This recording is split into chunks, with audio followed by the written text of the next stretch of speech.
স্বাগত ডিবিসি সংবাদে। আপনাদের সাথে আছি আমি সুনন্দা রায় চৌধুরী। এবার জানাবো খবরের বিস্তারিত।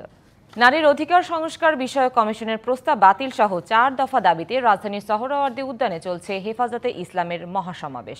সকাল থেকে রাজধানী সহ দেশের বিভিন্ন প্রান্ত থেকে ঐতিহাসিক সোহরাওয়ার্দী উদ্যানের এসে জড়ো হতে থাকেন হেফাজতে ইসলামের নেতাকর্মীরা। সকাল 9টা থেকে শুরু হয় সমাবেশ। বেলা 1টা পর্যন্ত সমাবেশে চলার কথা রয়েছে। নারী বিষয়ক সংস্কার কমিশনের কোরআন সুন্নাহ বিরোধী প্রতিবেদন সহ কমিশন বাতিল, সংবিধানে আল্লাহর ওপর পূর্ণ আস্থা ও বিশ্বাস পুনর্বহাল, মিথ্যা মামলা প্রত্যাহার, শাপলা চত্বরে সংঘটিত গণহত্যা সহ সব হত্যার বিচার এবং ফিলিস্তিন ও ভারতের মুসলিম গণহত্যা ও নিপীড়ন বন্ধের 4 দফা দাবি জানিয়েছে ইসলামী এই সংগঠনটি। হেফাজতের সমাবেশে বক্তব্য রাখেন আমার দেশ পত্রিকার সম্পাদক মাহমুদুর রহমান এবং এনসিপি নেতা হাসনাত আবদুল্লাহ। মাহমুদুর রহমান বলেন, অপ্রয়োজনীয় কিছু সংস্কার কমিশন করে সময় নষ্ট করা হচ্ছে। নারী নীতি এই নিয়ে লড়াই করতে গিয়ে মূল লড়াই থেকে সরে না যাওয়ার কথা বলেন তিনি। আর এনসিপি নেতা বলেন, শেখ হাসিনার ফাঁসি কার্যকর না হওয়া পর্যন্ত আন্দোলন চলবে। 98% মুসলমানের দেশে ইসলাম সাংঘর্ষিক, কোরআন সাংঘর্ষিক কোনো কাজ করতে এই বাংলাদেশে আমরা বেঁচে থাকতে দিব না। প্রথম যে আমাদের যে দাবিটা, নারী বিষয় সংস্কার কমিশনকে কোরআন সুন্নাহ বিরোধী প্রস্তাবনা কমিশন বাতিল। 4 দফা দাবি না মেনে নেন তাহলে হয়তো পরবর্তীতে আমরা আরো কঠোর অগ্রসর হব। আমরা হাসিনার ফাঁসি নিশ্চিত করা পর্যন্ত আমরা আন্দোলন চালিয়ে যাব। আমরা চাই ডক্টর মোহাম্মদ ইউনূস প্রয়োজনীয় যে সংস্কারগুলো রয়েছে, যেটির মধ্য দিয়ে নারীদের অধিকার নিশ্চিত হয়, যেটির মধ্য দিয়ে নারীদের সম্মান নিশ্চিত হয়, সেই সংস্কারগুলোতে আপনাকে জোর দেওয়ার জন্য আহ্বান জানাচ্ছি। 4 দফা দাবিতে সোহরাওয়ার্দী উদ্যানে হেফাজতে ইসলামের মহাসমাবেশ চলছে। সেখানে আছেন সহকর্মী ফরাদুজ্জামান। চলে যাচ্ছি তার কাছে। ফরাদ, লোক সমাগম কেমন দেখছেন, আর ফরাদ কি বলছেন হেফাজতে ইসলামের নেতাকর্মীরা, বিস্তারিত জানাবেন। থেকে হেফাজতে ইসলামের সমাবেশ শুরু হয়েছে, লোক সমাগম, ব্যাপক লোক সমাগম হয়েছে। আমরা বিভিন্ন এই সমাবেশ ছাড়াও, সমাবেশ প্রাঙ্গণ ছাড়াও রাস্তা এবং রমনাথ প্রাঙ্গণেও কিন্তু দেখেছি যে লোক সমাগম হয়েছে। এখানে ইতিমধ্যে কিন্তু কেন্দ্রীয় নেতাকর্মীরা কিন্তু বক্তব্য দেওয়া শুরু করেছেন এবং এই সমাবেশে কিন্তু বসেছেন এবং তারা বলছেন যে দ্রুত যে সংস্কার কমিশন, নারী বিষয়ক সংস্কার কমিশন আসে, সেই সংস্কার কমিশন কিন্তু বাতিল দাবি করেছেন এবং পাশাপাশি তাদের বিরুদ্ধে যে বিভিন্ন মিথ্যা মামলা দায়ের করা হয়েছে এবং সকল গণহত্যার বিচারের দাবিও কিন্তু করেছেন। এবং আমরা তাদের সাথে কথা বলেছি, ভোর থেকেই কিন্তু তারা এই সমাবেশে আসতে শুরু করেছেন।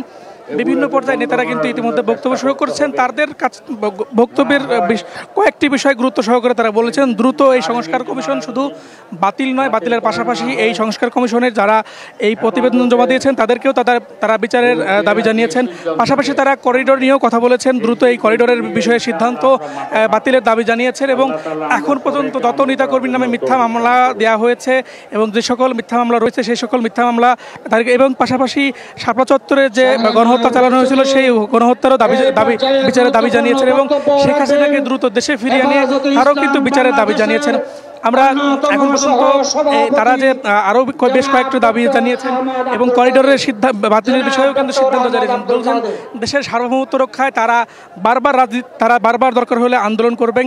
এবং আরও একটি বিষয় তারা বলেছেন, তারা কিন্তু কোনো রাজনৈতিক দল নয়, কিন্তু তারা রাজনীতি নিয়ন্ত্রণ করতে চান। এই নিয়ন্ত্রণ যেন স্বতঃস্ফূর্তভাবে সেটাও কিন্তু তারা বলেছেন। এবং আরেকটা বিষয় তারা জানিয়েছেন যে এই সমস্ত যে নিয়মগুলো, যে সংস্কার কমিশনগুলো আছে, সেই সংস্কার কমিশনগুলো কিন্তু কোনো দরকার ছিল না। আমরা এখন পর্যন্ত জানতে পেরেছি যে তারা 1টার মধ্যে হয়তো এই সমাবেশ শেষ করবে। আমাদের দাবি স্পষ্ট। ফরাদ, ধন্যবাদ আপনাকে আমাদের সাথে যুক্ত হওয়ার জন্য। মশা মারার দায়িত্ব কেবল সিটি কর্পোরেশনের নয়, এ নিয়ে নগরবাসীকেও সচেতন থাকতে হবে, জানালেন ঢাকা দক্ষিণ সিটি কর্পোরেশনের প্রশাসক মোহাম্মদ শাহজাহান মিয়া। সকালে রাজধানীর খিলগাঁও আমতলা এলাকায় প্রায় 2 শতাধিক পরিচ্ছন্ন কর্মী নিয়ে মশক নিধন অভিযানের সময় একথা জানান তিনি। এ সময় আসন্ন বর্ষায় মশার উপদ্রব কমাতে নিজ নিজ বাড়ির আঙিনা পরিষ্কার রাখার আহ্বান জানান তিনি।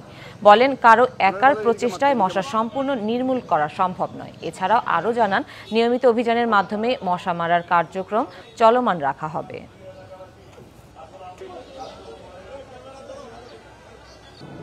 এই বিশেষ কার্যক্রমের মাধ্যমে আমরা এই মশার যে উপদ্রব, এটা একেবারে সহনীয় পর্যায়ে নিয়ে আসতে পারি। এলাকাবাসী যারা, তাদেরও দায়িত্ব আছে। এখানে অনেক মা বোন উপস্থিত আছেন।